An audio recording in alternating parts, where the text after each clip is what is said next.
Good morning students. Class 5 chapter 11 क्रिया। आज हम आपको क्रिया के विषय में बताएंगे। इंग्लिश में इनको जिनको हम वर्ब कहते हैं। तो क्रिया क्या है, नीचे दिए गए चित्रों को ध्यान से देखिए और उनके नीचे लिखे वाक्यों को पढ़िए। तो क्रिया क्या है, हम आपको बताते हैं क्रिया क्या है। जैसे हम कोई कार्य करते हैं, तो हम कोई कार्य करते हैं, जैसे मैं फॉर एग्जाम्पल आपको बताती हूँ, मोहन स्कूल जा रहा है। तो मोहन स्कूल जा रहा है, ठीक है।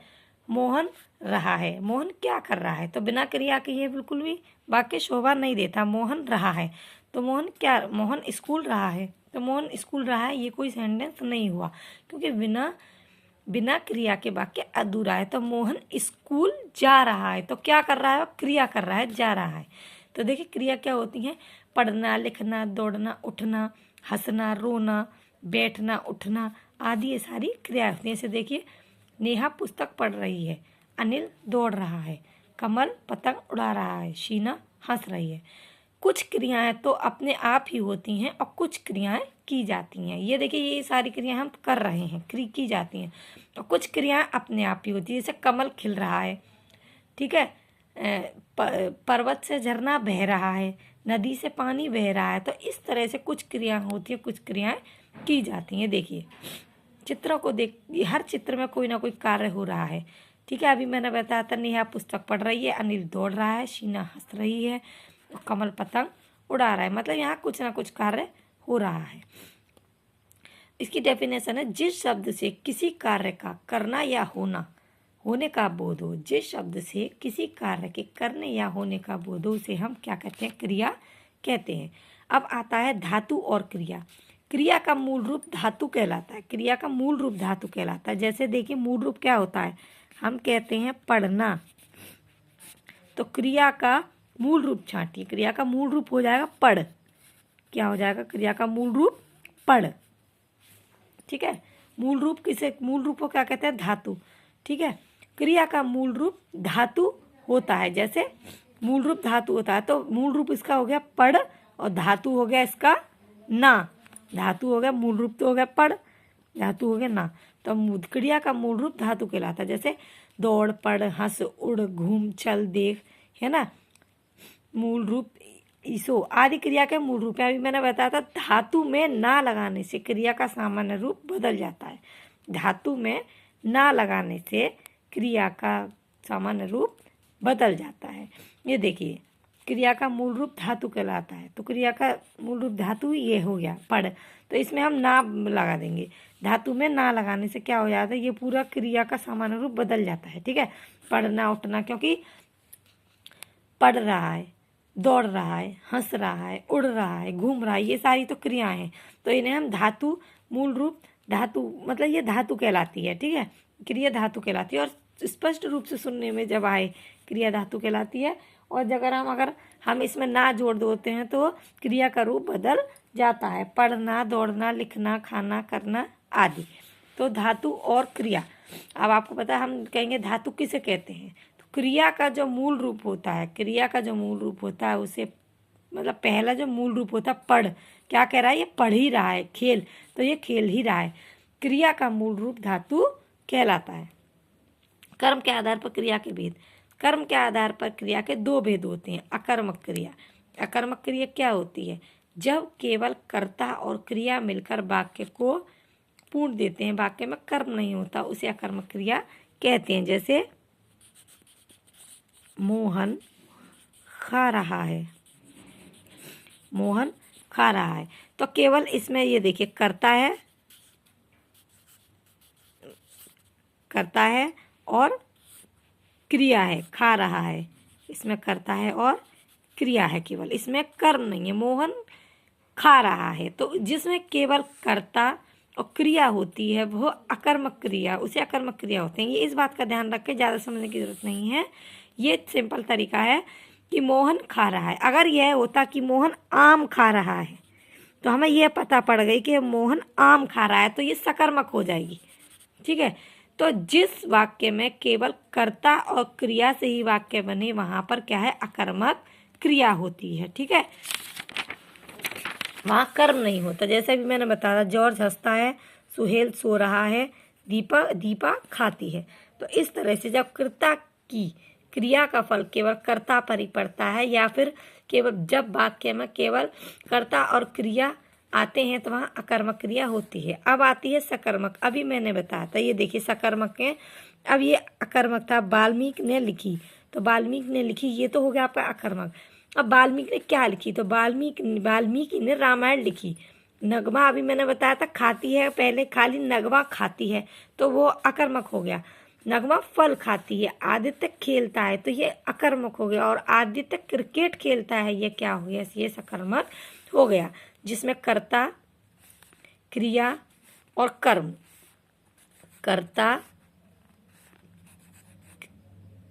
कर्म और क्रिया, ये तीनों आते हैं तो वह सकर्मक क्रिया हो जाती है। ठीक है। जिस वाक्य में जिन वाक्यों में केवल कर्ता और क्रिया आते हैं वह अकर्मक, और जिन वाक्यों में कर्ता, कर्म, क्रिया मतलब बीच में कुछ लिखा होता है, कर्ता, क्रिया, कर्म तीनों आते हैं, वहाँ सकर्मक क्रिया होती है। ठीक है। जैसे जब कर्ता की क्रिया का फल कर्म पर पड़ता है और वाक्य में कर्ता, क्रिया और कर्म तीनों का समावेश हुआ, मैंने अभी बताया था, वह सकर्मक क्रिया कहते हैं। कर्ता की क्रिया का फल जब कर्म पर पड़े, तो मैंने यही बताया था, कर्ता और क्रिया का फल कर्म पर पड़े, वह क्या कार्य कर रहा है, उसे सकर्मक क्रिया कहते हैं। संरचना की दृष्टि से अन्य क्रियाएं, ये देखिए, वैसे आपकी अभी आप 5th क्लास में ज़्यादा मोस्ट इम्पोर्टेंटली नहीं होती हैं, मोस्टली नहीं होती हैं, एक बार इन्हें केवल पढ़ लीजिए।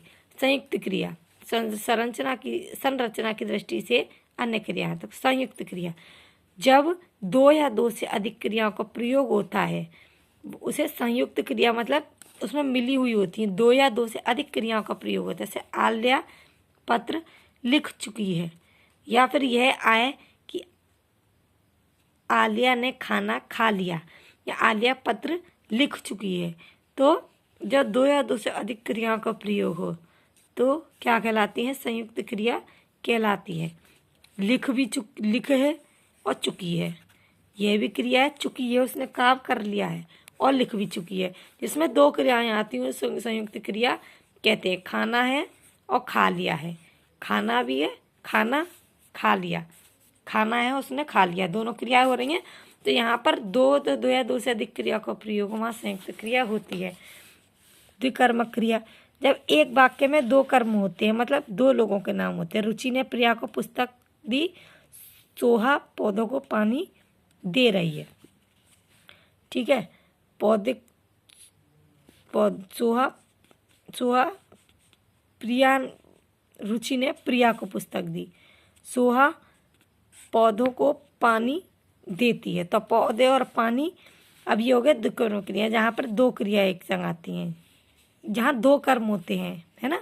ये देखिए, रुचि ने प्रिया को पुस्तक दी, रुचि ने प्रिया को पुस्तक दी, सोहा पौधों को पानी लगा रहा है, पौधों को पानी, तो 2 काम कर रहा है ना, पौधे भी लगा रहा, पौधे में पानी लगा रहा है। ठीक है। जहाँ पर 2 क्रिया एक साथ आती हैं, द्विकर्मक। प्रेरणार्थक क्रिया, जब कर्ता स्वयं कार्य न करके किसी दूसरों से करवाता है, जब कर्ता स्वयं कार्य न करते दूसरों से करवाता है तो प्रेरणार्थक क्रिया उसे कहते हैं। वैसे ये आपकी ज़्यादातर नहीं आती हैं, ठीक है, पेपर में। ये आप जब नेक्स्ट आप क्लास में आ जाएंगे, बड़ी बड़ी क्लास में आती हैं अधिकतर।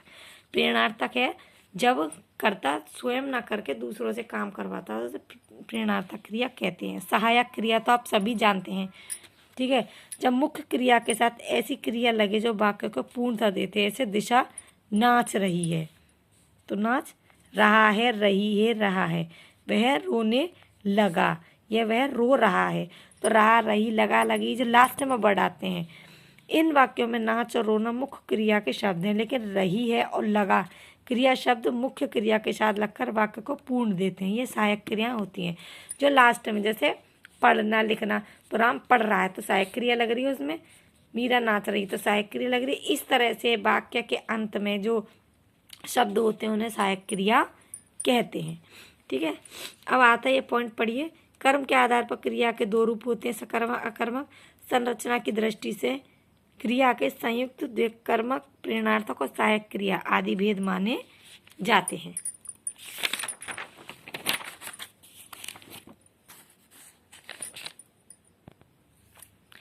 ठीक है। निम्न वाक्य में क्रिया का सही प्रयोग कीजिए। शरद ने मुझे उपहार दी। तो ये आपको शुद्ध करके लिखने हैं।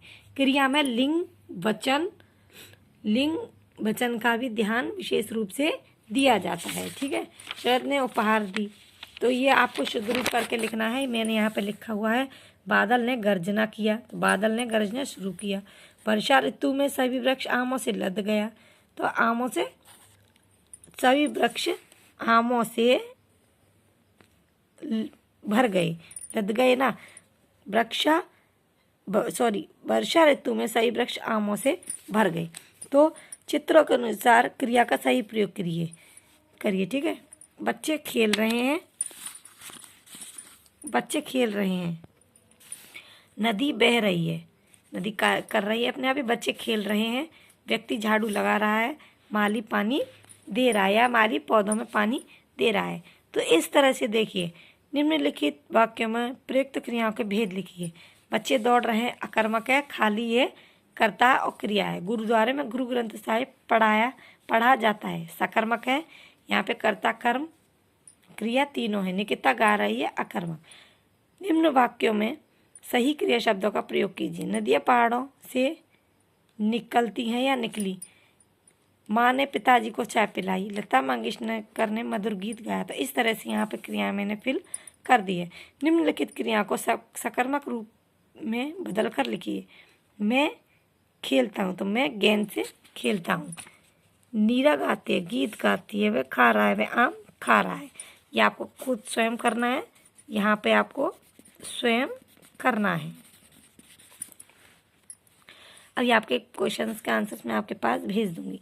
निम्न वाक्यों में सही और गलत पर गलत का चिन्ह लगाइए। अकर्मक क्रिया उसे कहते हैं इसमें कोई कर्ता कोई कार्य नहीं करता, नहीं। अकर्मक क्रिया उसे कहते हैं इसमें कर्ता कार्य करता है, कर्ता और क्रिया मिलकर दोनों कार्य करते हैं, ठीक है।